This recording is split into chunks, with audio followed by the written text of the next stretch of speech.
বিচার প্রক্রিয়া শুরু হয়েছে বাংলাদেশ থেকে কয়েক হাজার কোটি টাকা আত্মসাৎ ও পাচারের অভিযোগে অভিযুক্ত পিকে হালদার ওরফে প্রশান্ত কুমার হালদার সহ বাকি অভিযুক্তদের। 31 আগস্ট কলকাতার নগর দায়রা আদালতের বিশেষ ইডি কোর্ট 1 এর বিচারক প্রসন্ন মুখোপাধ্যায়ের এজলাসে মামলাটি ওঠে। আদালত 25 সেপ্টেম্বর পরবর্তী হাজিরার দিন ধার্য করেন।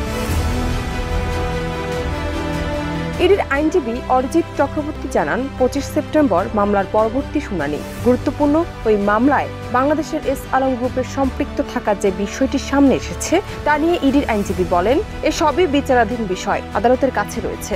মামলা যখন শুনানি হবে তখন আদালত বিচার করে দেখবেন। মামলার পরবর্তী দিনগুলোতে সাক্ষ্য গ্রহণ শুরু হবে। আমরা এই মামলার ট্রায়াল প্রক্রিয়া ঢুকে গেছি, দেখা যাক ট্রায়ালে কি হয়। 2022 সালে 14 মে পশ্চিমবঙ্গের রাজারহাট থেকে পিকে হালদারকে গ্রেপ্তার করে ভারতের তদন্তকারী সংস্থা এনফোর্সমেন্ট ডিরেক্টরেট। এছাড়া রাজ্যটির বিভিন্ন জায়গায় তল্লাশি অভিযান চালিয়ে পিকে হালদারের আরও 5 সহযোগী, তার ভাই প্রাণেশ হালদার, স্বপন মিস্ত্রি ওরফে স্বপন মৈত্র, উত্তম মিস্ত্রি ওরফে উত্তম মৈত্র, ইমাম হোসেন ওরফে ইমান হালদার এবং আমানা সুলতানা ওরফে শর্মী হালদারকে গ্রেপ্তার করা হয়।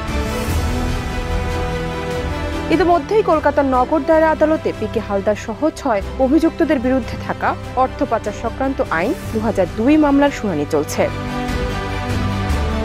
জান্নাত নিপু, দেশ রূপান্তর।